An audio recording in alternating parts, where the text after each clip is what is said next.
Okay, welcome to Clone My Business. In this lesson, we're going to talk about expanding your business for massive growth. And this is, of course, assuming you have your sales and your services and your staff all dialed in. This is how you're going to pour gas on the fire. And you're going to do this in three main ways. Number one, you're going to expand your expertise by going deep in your own niche. Two, you're going to expand beyond your niche. And three, you're going to partner with other companies. Now, disclaimer on this.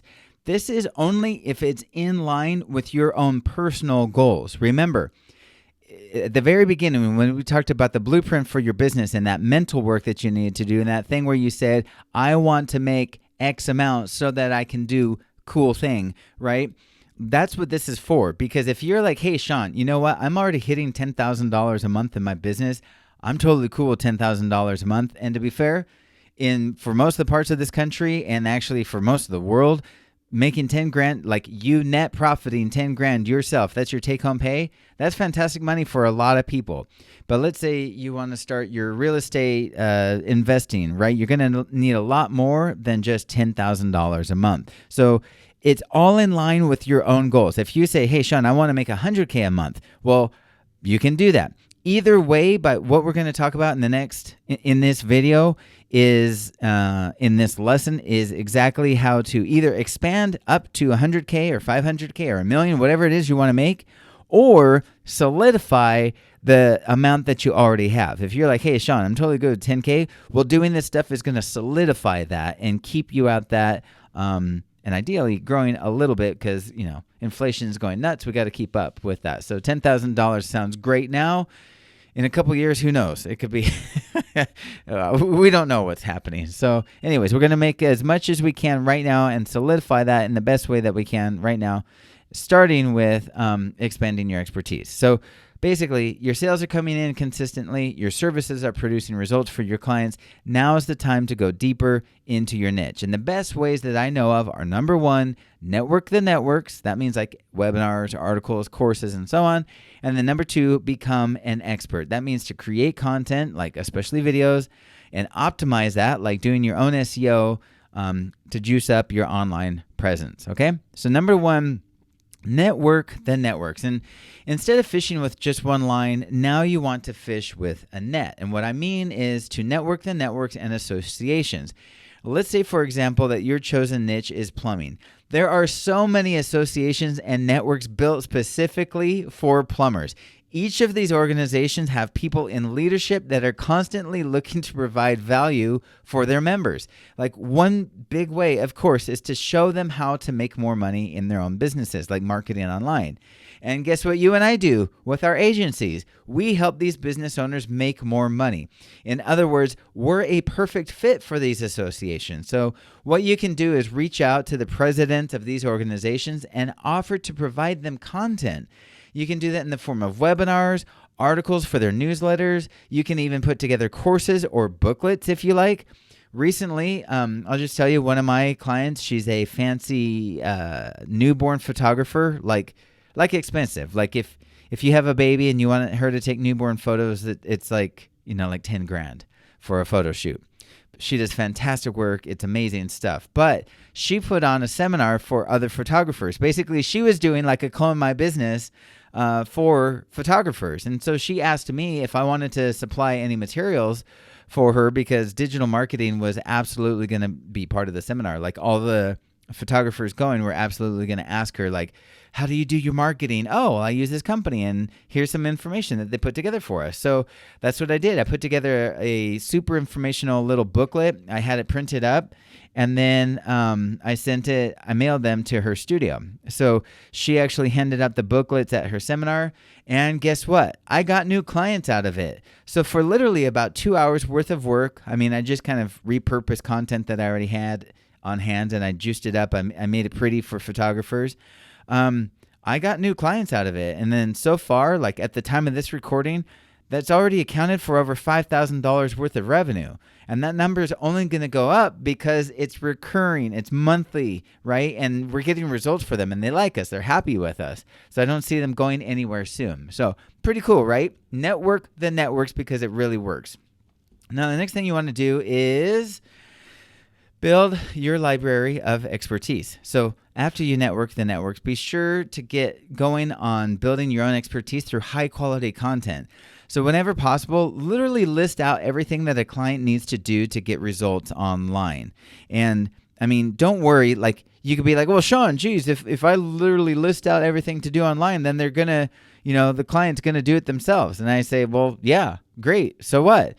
It doesn't that means that they're not, if they're going to do it themselves, that means they're not your ideal client anyways, because they clearly don't see the need. Maybe they have the time and they'll just do it themselves, whatever. But when you lay out the content like that, it provides, first of all, super high quality content, and it literally shows you that you know what you're talking about, and they'll be more inclined to hit that call to action button. You can write out, or literally have written out by your team, high quality blog posts, super informational videos, and so on. And then along with this content, you'll have lots to work with when it comes to optimizing your own website for the search engines, because it's high quality content, and high quality content always gets more backlinks. And especially from like those associations, those, organizations, they're going to backlink to you, which is of course all important for ranking on Google. Now, when to expand beyond your niche. If you feel you've got a pretty good handle on selling to your own niche, you might consider going wide. This means like if you work with plumbers, for example, you could start working with HVAC pros and painters and contractors and so on. I mean, they're in a related industry. It's really not too much of a stretch because they all have contacts with each other. Maybe you go from dentists to like orthodontists to oral surgeons, or hair salons to day spas to med spas. You get what I'm saying? You're branching out to related verticals or related niches in the overall industry, right? But first you need to decide if you even want to. Does it line up with your goals? Do you even need to reach outside of your own niche? Can you drive more revenue within your own niche? And I will tell you, you probably can. So if you said, Sean, I'm sitting at 10K right now working with plumbers alone, but I really want to hit 100K. Do I need to expand beyond my niche? And I would say, no, you can easily make 100K a month or more, $1 million a month, working with just plumbers. And I'm not even kidding. So, this is something that you need to think. When to expand, just think, should you expand beyond your niche? Because you can probably go deeper. Actually, let me talk about that next. You can go deeper within your current niche, but just offer more services. So what I mean is, this is where you can add more complex services like SEO and advanced website design, advanced funnels, and so on. And this is only, and again, if you need to, because you feel it would better serve your clientele by offering this, right? You're going to help them get more results, which means you can make more money from the same clients. And this is kind of what I myself have done, but only because I kind of backed myself into it, right? I started off going deep and wide from the very beginning. And because of that, I've kind of been stuck with that, with those services with my clients over the years. But because I was able to successfully get on top of it through systems and a good team, it's worked out, right? So this is something that besides going beyond your niche, you might go deeper within your own niche by offering more services. Or you could go wide by expanding with a particular service. So we talked about this already at the beginning of the course when we were talking about your niche, but say instead of just focusing on dentists, for example, you focus on offering website chat and appointment booking, right? You could get really good at this service. And of course you can use something like HighLevel, makes it super easy. And then you easily offer it, you can offer it to dentists, but you can also offer it to hair salons, chiropractors, or really any kind of business that books clients or patients or projects or whatever into a work calendar, which is a lot of them, right? A lot of those B2C, that's what they're doing. They're booking people into a calendar. So you can go wide. It's just something to think about for you as you consider expanding up. Okay, another way is to partner with other companies to drive more revenue. So instead of thinking about just a different niche or a different service, just think about who else can you partner with. And ideally, these are companies whose services don't overlap yours, but whose clients would still benefit from your services as well. So let me give you an example. Well, let me just go over this list first, right? So IT services, especially this one, PR agencies, business coaches, printers, computer repair shops. Like I've personally gotten new clients from all of the above. Many of these companies are asked by their own clients, like if someone can help them with their marketing, and you can be the solution. So for example, with IT, like I know a couple of business owners that own their own IT service agencies, right? And over the years, like I've let them know, I'm like, hey, we can do work for you, like, white label. And I'll get to that in just a minute. Or, we can set up some kind of referral, some kind of kickback, whatever you like. But a lot of times with business owners, they have like an IT service come in and set up like their computers and their email, blah, blah, blah. And then they say, hey, do you know someone who does like websites or does like website chat or does like calendaring, booking, blah, blah, blah. And they usually don't, or they shouldn't. But that's when your business pops up. That's when your name pops up. If they know you, and know that they can refer you, then it becomes a handy resource. And so I literally still to this day have clients that I've gotten from business owners that own these IT services, as well as like all of them. Everyone that I've listed, I've gotten business from. So, like I said, many of these companies themselves are asked by their own customers if they know anyone that could help them when it comes to marketing online, and that's what you show up for. So you can set up an incentive program for them. Like once you identify some good companies to work with, like a good way to get them on board is to incentivize them, right? Like this could be a one-time kickback, or it could be an ongoing commission. So let's say, for example, that you partner with an IT company in your city. For every new client they send your way that, that signs up with you, you can either offer them like a one-time kickback or like a monthly commission. So let's say you charge $1,000 a month. You could then send them $250 or more, like to your new IT friend. Like how much of that commission is up to you. And of course, you want to make sure that you're still profitable, that you're still covering all of your costs and keeping pretty good margins yourself. But if you make it enticing enough, and they can see that you're really helping their clients, they're going to start driving more business to you because it's a win for everybody involved. It's a win for you, it's a win for them, and it's a win for their clients, right? So this also affects like I'm talking about refining your systems and knowing all your metrics.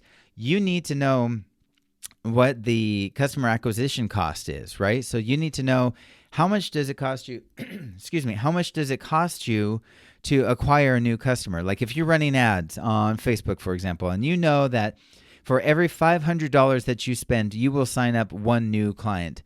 Then okay, $500. Like you could then give your IT buddy $500 kickback because you're spending that money anyways. So, and then you don't have to worry about Facebook shutting down your account. You just made buddies, and instead of giving Zuckerberg more money, you've given a small business owner more money, which is always a good thing. So it's a win for everyone involved. And then the final way that I already mentioned is doing a white label, right? So let's say there are complementary businesses. Maybe it's an IT company, and you can choose. What you can do is you're going to do the services and they're going to act as if they did it themselves, right? So when they send you a new client, you invoice them like a client that, like you have at a price that you negotiate, and then you get the work done. So basically, you could even send them some copy that they can put on their website and use to sell to their clients. But basically, they're going to send business your way. You're going to do the work, and then they're going to act like they're the ones that did the work. So the end goal is that everyone, their customer gets the work done, and then they're happy because they get the work done. You're happy because you got the business, and your team is getting, paid. So like everyone's happy, right? So how formal you want to make this is up to you. It could be a handshake or a verbal, all the way up through like a formal contract. I'd recommend making it as simple as possible. Write it down, sign it, make it as simple as possible. To avoid any challenges down the road. But bottom line, you just want to make sure that everyone gets paid, preferably automatically every month. So I know this is a lot. And again, it goes back to, your own personal goals. Like, remember that mental work that we did at the very beginning. It's like, I want to make this amount of money so that I can do this cool thing. That's why we need it. Like at this point right now, How big do you want to grow your company? You've got things humming along. You've got sales coming in. You've got the services taken care of. Now, how big do you want to go? Do you want to make $100K a month? Do you want to make $500K a month? It is 100% totally up to you. And if you have any questions about this or comments, post them below. As always, I am here to help you. I want to make sure that this is super clear for you and that you put it into use in your business. With that, I will see you in the next lesson.